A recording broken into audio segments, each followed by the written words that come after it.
So our next presenter is Dr. Sjoerd Dijker. Sjoerd is the Soil Management Specialist in the Crop Management Extension Group at Penn State University. He studies and promotes methods to conserve and improve soil on working farmland. A big focus of his work is the no-tillage system, continuous no-tillage, high mulch cover, diverse crop rotations, and cover crops. By working as a team with the agronomy educators, conservation districts, USDA, NRCS, Pennsylvania government agencies, the Pennsylvania No-Till Alliance, the agricultural industry, and others, no-tillage has increased from 23% of planted acres in 2004 to more than 50% today in PA. The next challenge he is working on is encouraging farmers to use cover crops more extensively. Today he will be presenting his presentations titled Tillage Impacts on the Soil Crop System. Welcome, Dr. Dijker. Hello. Hello, hello, we can hear you. That's great. So you want me to get started? Welcome. All right. Yes, please, whenever Good you're ready. Good afternoon, everybody. I'm very happy to be on this this webinar. I had been asked to talk a little bit about some of the basics of tillage impacts on the soil crop system. So let me just get started. So just as a background, a little bit about the our heritage. Last year I was reading a book. It was written in 1955, just not too long after the Second World War, but it was a book about the agricultural regions of the United States, and I thought this quote was just real interesting, and sometimes perhaps we forget some of the history of where we came from and where we are today. So this was a quote from the book. It said, before World War II, we stood arraigned as the most wasteful people in all history. Nowhere else, except in the fabled Garden of Eden, had a people taken such a rich, virgin territory and in a short 3 centuries ruined large parts of it for all time and semi-destroyed other parts, while busily trying to do away with the rest. We were not husbandmen in the best sense of the word. We were miners. So let us look a little bit about some of the things that happened here in the United States in those 3 centuries.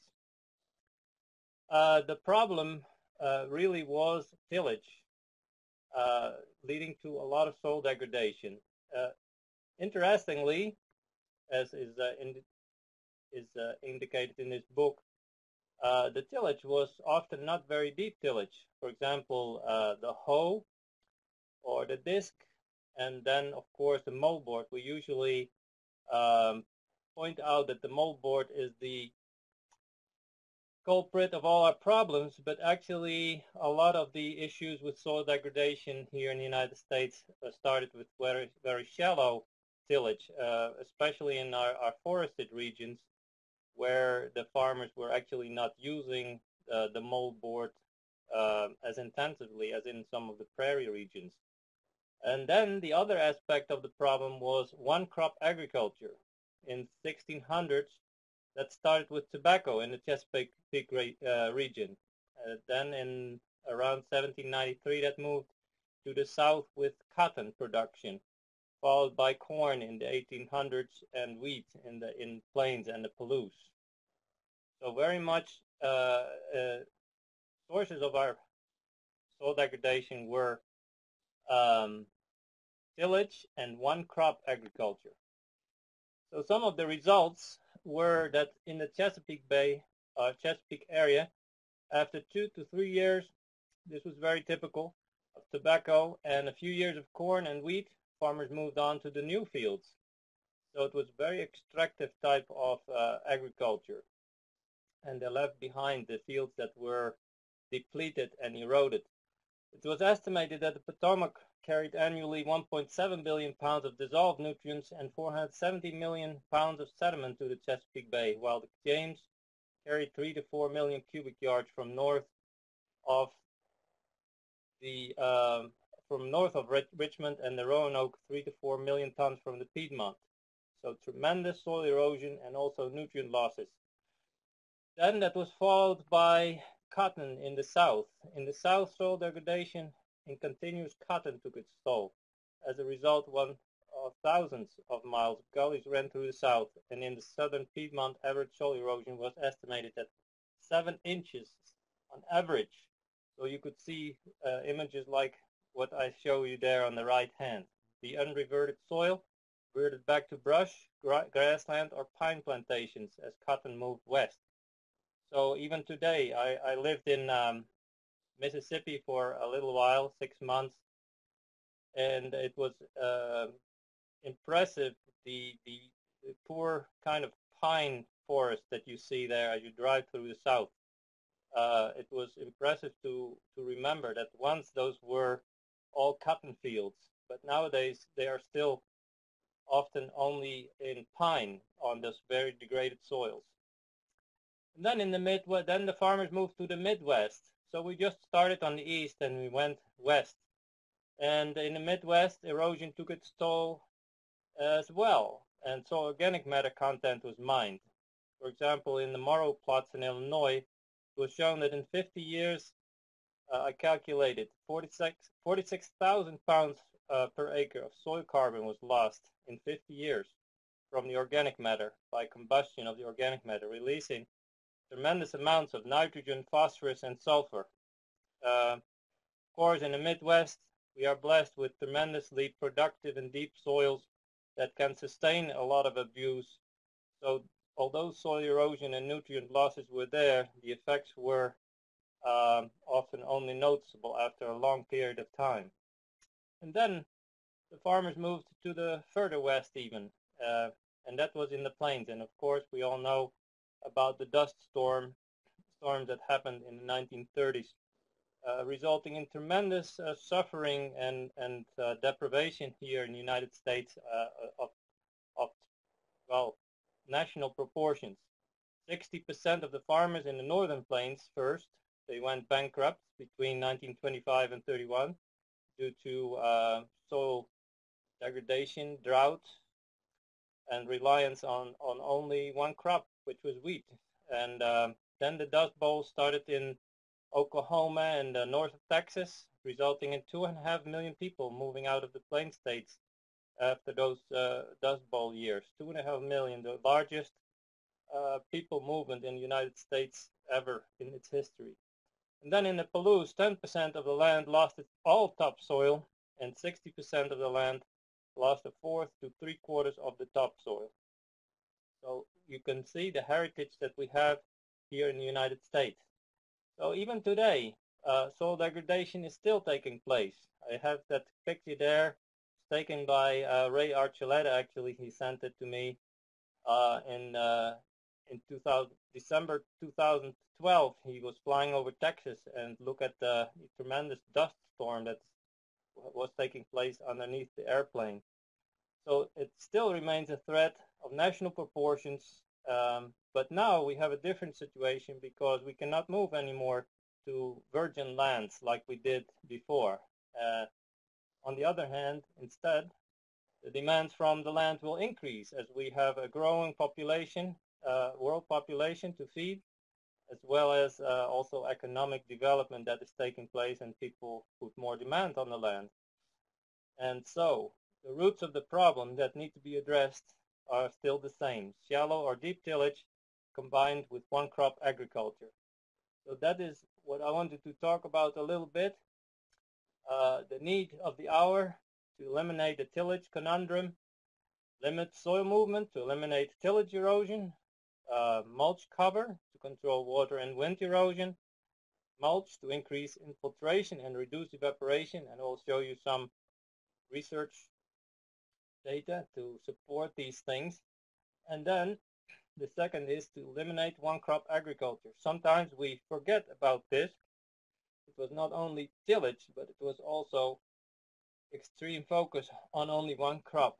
It started with tobacco, then it went to cotton, then extreme reliance on corn or wheat, and that in the end led to the dust bowls in the prairies. So with one crop agriculture, we need to go away from that and have a more diverse kind of cropping system with organic mulch and continuous living root systems to favor soil biological activity and to modify that soil profile, as we saw in the previous presentation. For example, using cover crops such as these forage radishes that really modify the soil profile without doing any tillage, and then introducing diverse crop rotations to help improve soil, manage nutrients, and also control weed, pests, and diseases. All these three concepts of minimal soil disturbance, diverse crop rotations, and keeping a permanent or organic soil cover, either from mulch or living vegetation, are combined in the concept of conservation agriculture, and that is what I do most of my work on.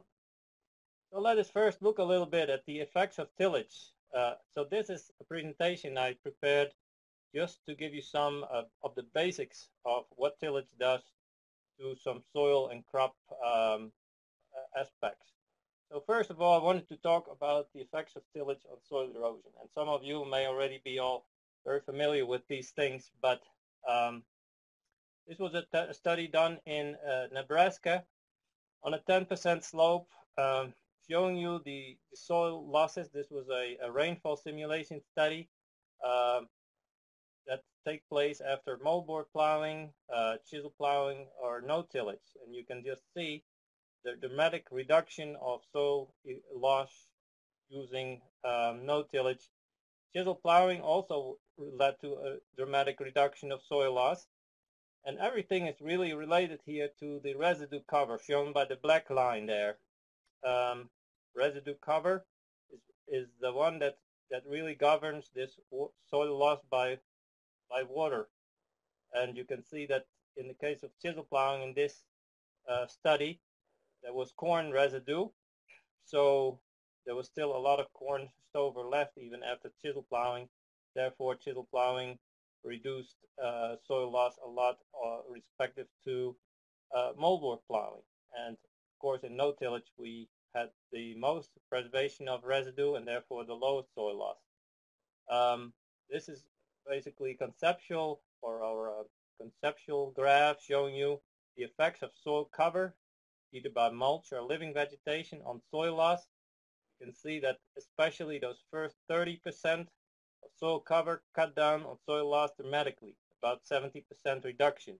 So that is why we have set kind of that limit of 30% soil cover as being the division line between conservation tillage and either reduced or conventional tillage, because that first 30% of residue cover is especially very important, but still you get more benefit as residue cover, soil cover increases beyond that. Now many people will say, okay, so then chisel plowing or chisel, some kind of reduced tillage is just as good as no-till perhaps. In my experience, I find that many times when we use any type of reduced tillage, very soon our residue is really reduced below that 30%. Here is some pictures from a trial I had. It was in corn every year. We did no tillage. And let me see, where is my arrow? Okay, there.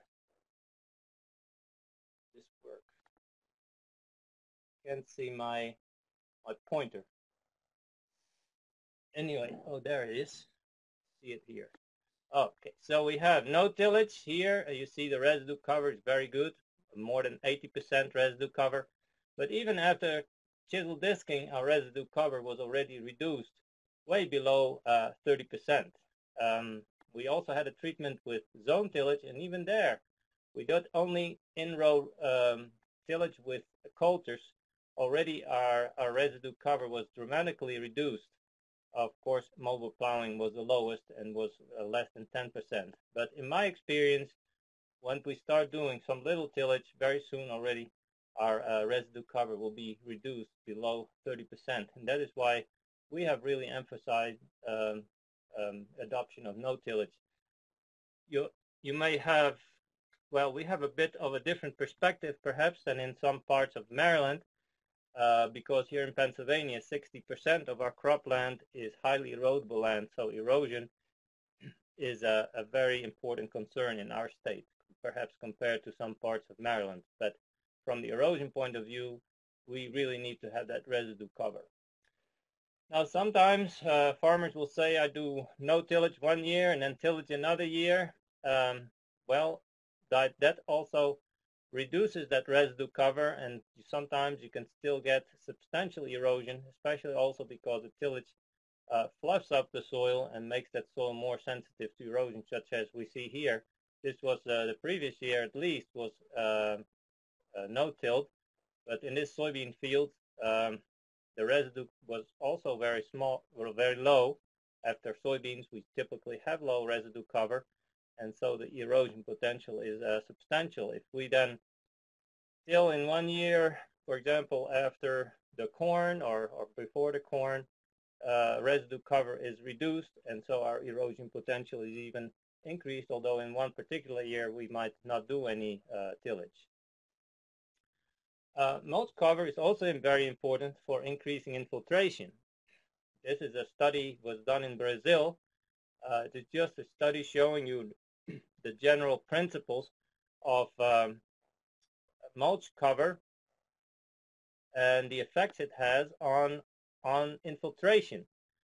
So as we see here, 20%, 40%, 60, 80 to 100% residue cover, and they did a rainfall simulation and measured the percentage of the rainfall that infiltrated. So if there was no residue cover, only 20% of the rainfall infiltrated versus 100% as the residue cover increased. This study was very influential in Brazil in promoting the adoption of no-tillage, because a lot of their very intense rainstorms would run off the fields and not infiltrate, and then later there would be the effects of drought. So the infiltration was very important, and that mulch cover creates like a blanket on the surface and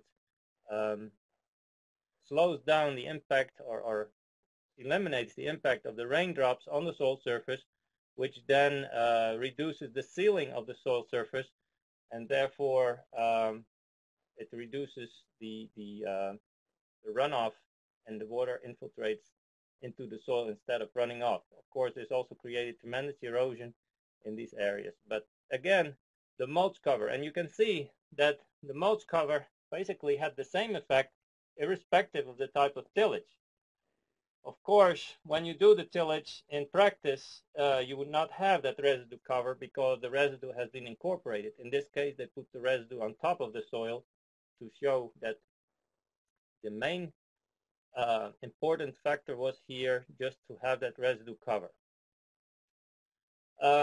Here is a study was done in the, I think, in the southeast of the United States, showing you the same principles with plowed on the plowed bare soil having low infiltration and high runoff versus no-till bare. You see there is no difference here. The mulch cover is really what gives us that infiltration, and you see then as we progressively have more residue cover, infiltration starts to improve in no-tillage. But this is very important to remember when we think about no-tillage. If no-tillage, if we don't have good residue cover, we can still have very high runoff and low infiltration, because it is really the mulch that helps us give us the good infiltration. And then we see things like this here, soybean field, and you can see the effects of runoff and then erosion on the crop. It had basically flooded the soybeans in the lower part of the landscape. This is an alfalfa field or hay seeding. Here the soil was completely pulverized, and we get a heavy rainstorm, and the soil surface starts to seal up, and we get very quickly runoff, even though the soil underneath might still be dry. And this is a study from Ohio, eastern Ohio, in Compaction. They measured runoff from watersheds, because you might say, well, in many of these studies they just used small simulation plots. So what happens on the watershed level in our fields? This was measured on a few acre watersheds, no-till over the years. It had on average 0.2 inches of runoff, representing basically 0%, very little runoff from this field, which was in no-till and had very good mulch cover, compared to conventional tillage, 7 inches per year, which represented 16% of all the precipitation. This was collected from a few acre watershed in each scenario. So you can see how much water they lost as a proportion of the annual precipitation. Tillage also has an effect on evaporation. This is work from Kentucky, where they measured evaporation from a conventional till cornfield compared to a no-till cornfield. This was done over 3 years, and from May to September during the corn growing season. And you can see in May, in this environment, they lost 2.5 inches of water due to evaporation in conventional tillage, compared to less than 1 in no tillage, again due to the mulch cover. The mulch is where, again, what gives you here the it kind of breaks the layer between the moisture and the atmosphere, and therefore you get less evaporation. This water goes directly from the soil into the atmosphere, and therefore does not help to contribute to our crop production. And the highest evaporation losses are in the early part of the growing season, when the canopy is still open. And then once the canopy closes, evaporation, even in conventional tillage, decreases, although the weather gets warmer, but still there is a big difference between conventional till and no-till. 2.5 inches represent more than half of the monthly precipitation in our eastern United States, typically. So very substantial. Tillage also has an effect, besides having an effect on infiltration and evaporation, also has an effect on the soil temperature. And sometimes our farmers are concerned about it, because they see that early in the season the crops get started a little bit slower. And this is just a fact of physics. When we have residue cover at the soil surface, the sun rays don't reach the soil surface and don't warm up the soil. We have typically higher moisture content too underneath the mulch, so you have higher conductivity of the heat downwards into the soil profile, compared to if you have a dry soil surface. Also, to heat up water takes a lot of energy, so it just leads to a little bit slower warm-up in the spring. We measured that also, and this was in one particular year. I had installed thermometers into the soil under 4 types of tillage, and you can see on the no tillage the difference in the soil temperature was about 2 to 3 degrees compared to chisel disking. When we used some kind of a in-row cultivation, zone tillage or strip till, that difference was basically cut in half. But you can see it carried on until canopy closure, basically, a few degrees lower. So typically our crops get started a little bit slower than in the tillage. That is mostly due to the temperature during the afternoon or during the day when the sun is out. When you have a cloudy, overcast day, difference in soil temperature will typically be very, very small. This is really something that affects corn primarily, because the growing point of corn stays underneath the soil surface for something like 6 weeks. So the growth of that corn is very much governed by soil temperature for quite a long time, compared to, say, soybeans, where the growing point is out of the soil very quickly after planting. So it is typically something we see more in a crop like corn than in a crop like soybeans. Now, when we think about the crop as a whole, of course, many different things come together and have an impact on crop development. It's not only soil temperature. So we might see a little bit slower germination and early crop growth, but then we have the water conservation that pays off later in the season in no-tillage. So in the end, this is results from southern Indiana, which would be very relevant for southern Pennsylvania or Maryland. What happens, this is a corn plant height in 4 different types of tillage, and you can see that the height of the corn was actually taller in no-tillage compared to plow tillage because although the early growth might be a little slower, later on the corn benefits from the increased moisture content, and therefore it catches up in no-till. So I always tell our growers, don't get too concerned if you see a little bit slower growth of corn early on in your no-till fields. Later on, they will catch up, and in the end, the result will be at least the same or perhaps better productivity. Tillage also has an effect on organic matter, and a lot has been said about this and published about how tillage either increases or increases decomposition of organic matter and reduces organic matter content. Then other studies have come out to suggest that perhaps that was all not true, and the organic matter could have been buried at the lower end of the plow layer.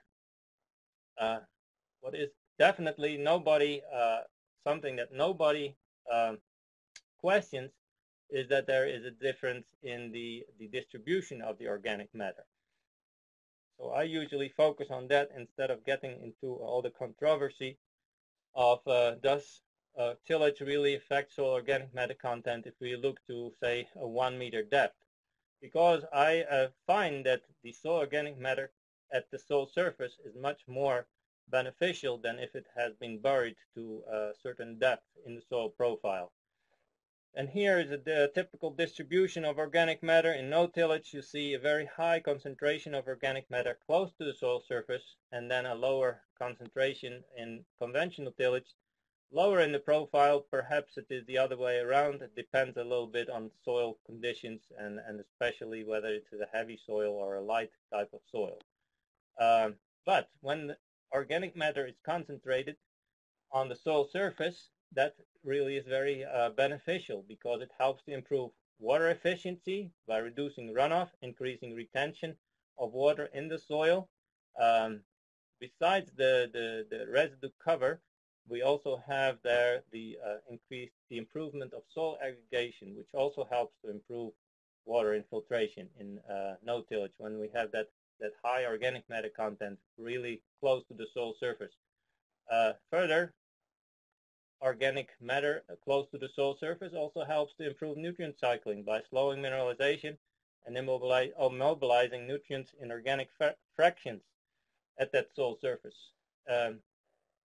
Organic matter at the soil surface also helps to resist the degradative forces of erosion and compaction, improve soil biological activity, and in the end, it enhances long-term productivity of soils. These were all lessons that I derived from a paper published by Alan Franz-Lubis in 2002, where he really goes into depth on the importance of having soil organic matter content close to the soil surface. I have a long-term tillage trial here at Penn State, and we measured aggregate stability at different depths. Aggregate stability being an indicator of the quality of aggregation of the soil and the soil structural stability, and how that soil resists the degradative forces of water to slaking. And so we had 4 different tillage systems: long-term no-tillage, short-term no-tillage, chill disking, and moldboard. And you can see here near the soil surface, the aggregate stability was much improved in long-term no-tillage. It was definitely less in short-term no-till, and then it was the lowest in the chisel disc and moldboard. So we see that it is quite important to practice no-tillage continuously to reap some of the benefits of soil improvement and to improve. If you want to experience improved soil tilth near the soil surface in no-till, you should not use rotational tillage, but continuous no-till to experience that. Tillage also has an effect on earthworms. This was a study, kind of a classical study done a long time ago, but still very relevant, showing you the effects of tillage on deep burrowing earthworms on the left and shallow working earthworms on the right. This was done in England. Here we have no-till, which are the blue bars. Red is chisel plowing, and green is moldboard plowing. You see that no-tillage especially has a beneficial effect on the deep burrowing earthworms. Typically, we tend to think of the night crawlers. They live in vertical burrows that can go 4 or 5 feet deep into the soil. They live in permanent burrows, and they come to the soil surface to build their to deposit casts at the soil surface and to gather residue above their house, basically. And those are very sensitive to tillage. When you till, their numbers really go down. Contrast that to the shallow working earthworms. They live more in burrows that they fill with their own casts, and they move more horizontally in the topsoil. You can see that no tillage has also beneficial effect there, but the effect is not as dramatic as that on the deeper burrowing earthworms, those are really important for can contribute to percolation of water through the soil profile. Tillage also has an effect on microbial biomass. This was a very interesting compilation of a lot of different studies, and they classified them depending on how long no-tillage had been practiced, short term versus medium term versus long term. Long term would be, I think, something like 7 years or longer. And you can see this is the ratio of microbial biomass in no tillage compared to conventional tillage. So if it is 1, it would be the same, and the greater that number becomes, the more microbial biomass was measured in no tillage. Again, here you see the effects of long-term no tillage. It starts to build over time, and therefore your microbial population improves over time. Again, for us, a reason to emphasize continuous no tillage. Similar results were measured here, and this is a long-term ecological research site in Michigan. They have conventional tillage versus 6 years of no tillage versus so-called never tilled treatment. And again, microbial biomass just increases the longer you have a field in no tillage. Especially tillage has an effect on fungi. Of course, fungi are multi-cellular microbial organisms, and they have long hyphae. I mean, you are all familiar with mushrooms, which are the fruiting bodies from those certain fungi, and those hyphae are all underneath the soil and also affect things like nutrient cycling and aggregation in a major way. This was also another classical study done by Dr. Fry and others, and these results came from different states: North Dakota, Nebraska, Colorado, Texas, Kansas, and Kentucky. They measured the proportion of biomass composed of fungi in no-till compared to conventional tillage. Here you can see in almost all cases there was a lot more fungal biomass in the no-till treatments compared to the conventional tillage treatments.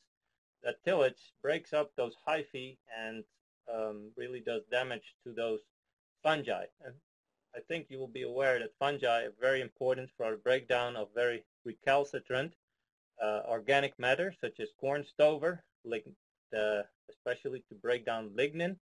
And therefore, these fungi are very important in no-tillage, also for releasing the nutrients that are locked up in that residue.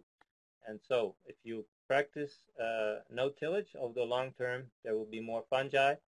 Those fungi also, they act as nets around soil particles and therefore stimulate soil aggregation and improving soil tilth, especially close to the soil surface. So all these things together, the effects of no-tillage on the soil physical and biological properties lead really over time to a very different soil profile in no-till compared to conventional tillage. This was illustrated here in a study done in the Netherlands, where they contrasted pasture land, which would be very similar to continuous no-till, especially if we have cover crops to plug in those fallow periods where we don't have any living vegetation. So in that case, the no-tillage would be very similar to pasture land. They contrasted that with arable land using moldboard plowing and deep rotodigged arable land, where they tried to bust up a plow pan that had been created in this arable land with deep tillage. And then they measured or drew actually to visualize soil structural differences. So here in the pasture land, they found very stable surface soil structure, aggregates in nice little clumps, and very good soil tilth in that pasture land. Then below 20 centimeter depth, that started to change a bit. The structure becomes more blocky. There was no evidence of a plow pan. And then, interestingly, below 40 centimeters or below 1.5 feet in the soil surface, there was a lot of evidence of burrows created by earthworms, especially, to 80 centimeters deep and even beyond. Now contrast that with the arable land. The soil structure at the surface was very weak, easily slaked, and then there was a plow pan below the depth of tillage, where their soil was very massive here below that tillage depth. And interestingly, below the tillage depth, below the tillage pan, there was also very little evidence of the effects of these deep burrowing organisms. So sometimes you don't think about it, but your tillage affects even what is going on deep below the depth of tillage. Now, when they try to alleviate that soil compaction created by that continuous tillage at the same depth, they use this rotor digger to bust up the plow pan. Well, it was evident that that tillage did not do nothing really to improve soil structure. It merely helped to bust up that plow pan. For the rest, there was no difference. So actually, the soil structure was really not improved. So I always say when we have issues with soil compaction such as these, and we think about doing deep tillage, it is really important to remember that the tillage itself does not improve the soil structure. We really need to think about other practices then to get roots, especially roots into that soil, to build the organic matter content of the soil, and to help to improve the biological activity in that soil with practices that we have been talking about. So under no tillage, we get the soil structure improves, the whole soil profile. It is very different from under tillage. It becomes more firm, the soil matrix becomes firmer, and yet it is packed with a lot of pore spaces, and many of those are continuous pore spaces. And that, in turn, has an effect on trafficability. Here again, this was from the same study that was done in the Netherlands that I just talked about, where they looked at the soil profile. They looked at the number of days that they could be on the soil without it being too wet. Really, that was what they were measuring. They looked at when was the soil fit to be on it in that arable land with a plow pan compared with that well-structured pasture, which would be very similar to a long-term no-tillage field. This was done in the Netherlands. So in January, they sometimes have some freezing, but often the soil still remains unfrozen.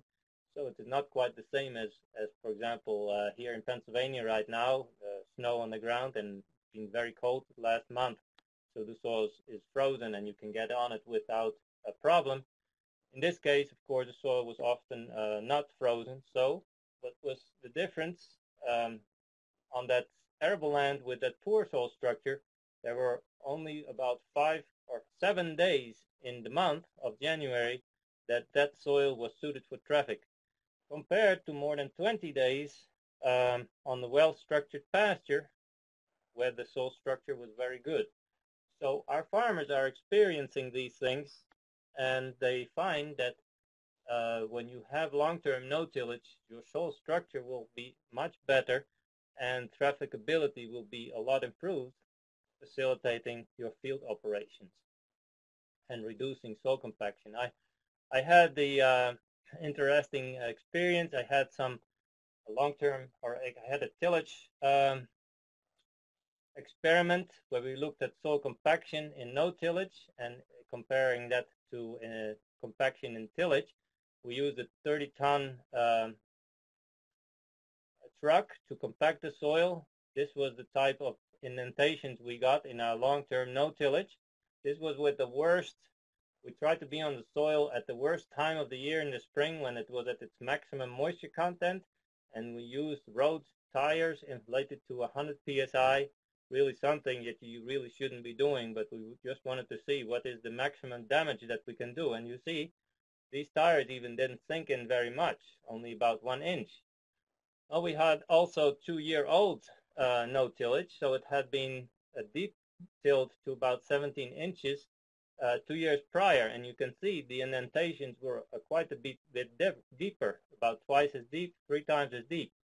In 1-year-old no-till, on the other hand, so this had been tilled the year before, now we're starting to create very deep ruts already, and when it was even subsoiled that very spring, we started to create an enormous amount of damage. So you can see the differences were very visual here, and we could really experience the difference in soil structural stability. Now, I'm not going to talk much today about nutrients, but I just wanted to say a little bit about soil phosphorus and tillage, and perhaps we have some time for questions, and you can ask me more about it if you want to. Or if there is more interest in going into this deeper, I might also, I would be willing to talk about it in the future at another occasion. But here you see the difference in soil phosphorus distribution when we have long-term no-tillage versus conventional tillage. And you can see, because we don't mix amendments, perhaps manure, or perhaps of fertilizers with the soil, that the soil phosphorus concentrations increase at the soil surface. It is just similar to our organic matter concentrations. They are also increasing at the soil surface. But here the phosphorus is more concentrated at the soil surface compared to tillage, and so there have been concerns about that perhaps could run off the field and create environmental problems. Well, this is a study was done years back by Andrew Sharpley. I think it was in Kansas. What is indispensable and where we focused on early on was most of our phosphorus loss from our agricultural fields was traditionally due to soil erosion, because phosphorus is so tightly bound to soil particles. Whenever soil was disappearing from the field and eroding into the waters, it carried with it the phosphorus, and that was a major source of phosphorus loss from our crop fields. Whenever you start doing no-tillage, of course, erosion is cut back dramatically, and you can see that here, conversion to no-tillage. erosion was reduced dramatically, and so phosphorus, the total phosphorus losses were reduced to very small numbers compared to conventional tillage. So that was why we were originally very excited about no-tillage. But now there have been some reports, and there are a lot of research is now going on, that of that smaller portion of phosphorus loss in no-tillage, actually more of it is in the soluble form. Here we see the algal available phosphorus concentration in the water, the runoff, and that was higher in no-tillage than in the conventional tillage. So this is just a trade-off, and now this is the concentration. So you may have remembered that, of course, the total quantity of runoff is typically lower in no-tillage than in conventional tillage.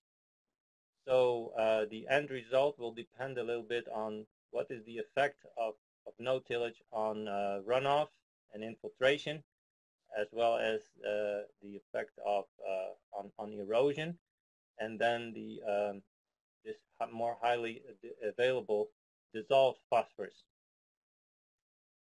Then to wrap up, just some farmers are still concerned about the effects of no-tillage on their crop yields. These are results from our trial in Landisville, southern Pennsylvania, because at that research station they had very poor results earlier with no-tillage.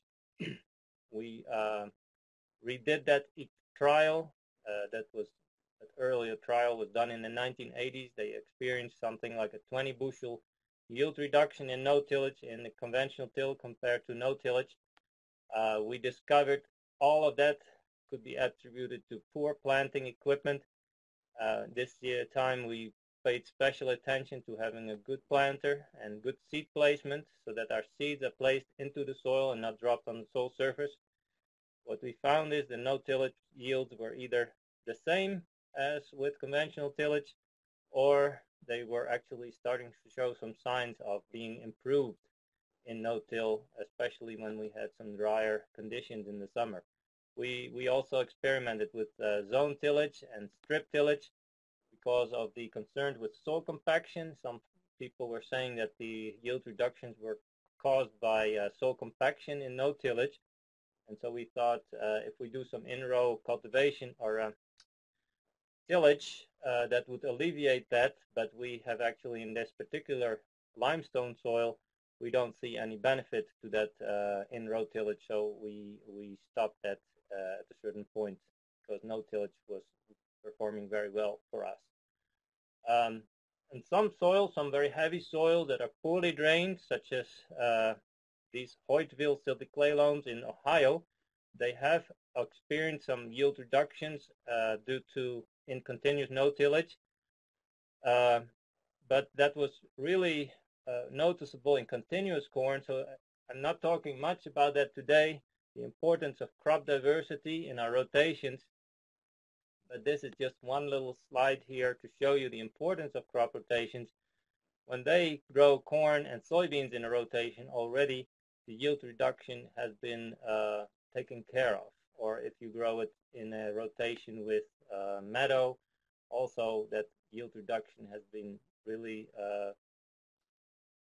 cut down to small numbers. So here, when we think about challenges on some soils, often when we use some of these other complementary practices, we can take care of that even in continuous no-tillage. So in conclusion, soil tillage and one-crop agriculture devastated U.S. agriculture in the past. Soil tillage, as we have seen, reduces or eliminates mulch cover, which then increases erosion and runoff potential, increases evaporation losses. It reduces surface organic matter contents and aggregate stability, reduces earthworm populations and microbial populations, increases the soil susceptibility to compaction. It increases particulate phosphorus losses, but it may actually lead to a decrease in soluble phosphorus losses in some scenarios. I'm not saying we have arrived. There's still a lot of work for improvement in no-tillage. Continued improvement of no-tillage systems is very needed, especially the lack of diversity. Sometimes our farmers start to focus on really growing only one crop, and that is also one component that we've seen that was very detrimental in the past, and often we will run into certain problems in over time. Also, the lack of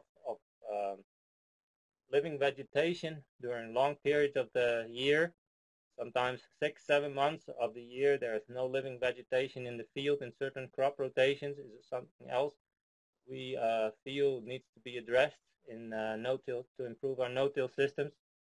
And so there's still a lot of work to be done. That is my last slide. I welcome any questions. I have not been looking at the questions that have come in already. How do we go on from here, Anastasia? So if everybody would like to ask questions, they will be, I will like them to type that into the chat box on the lower right-hand corner. And it seems that Keith has already asked you one question. So if you could please address him. How do you handle no-tillage with the regulatory requirement to incorporate nutrients within 48 hours for nutrient management?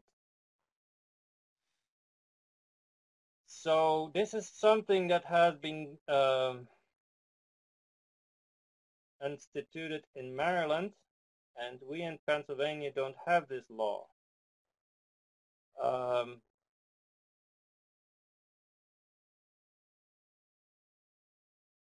Yes, so it is something that I feel so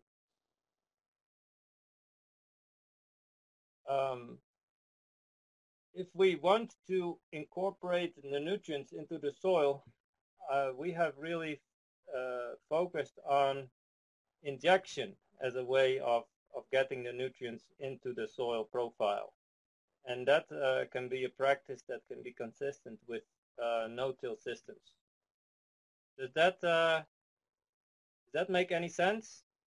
I find if we require the farmers to do tillage to incorporate manure, we are setting ourselves up for going back to the olden days with just tilling all our fields up. And in many cases, I feel the benefit for nutrient management are really small, or actually might be detrimental. That is our Pennsylvania perspective, I guess. Any other questions?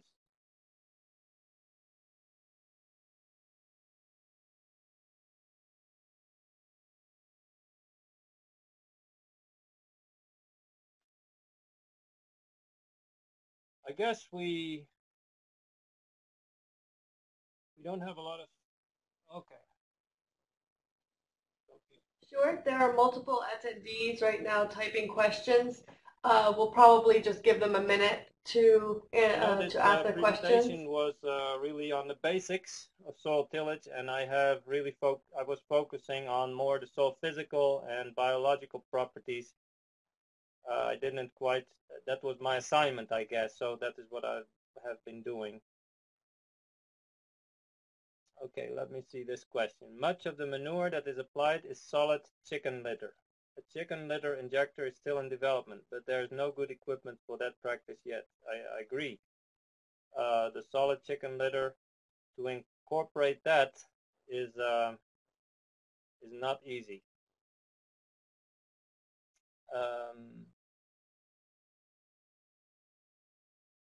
You know, in our state, we have really focused more on using other practices to avoid the loss of nutrients from our long-term no-tillage. So we would prefer to use things like, can we improve infiltration of the water even more in no-tillage by using cover crops? or reduce the runoff by having those cover crops there so that the water doesn't or has more opportunity to infiltrate. Yeah. What effect does it have on soil-borne pathogens?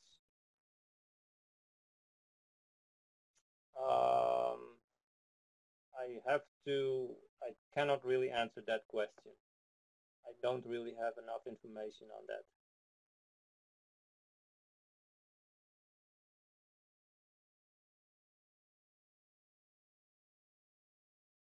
Okay.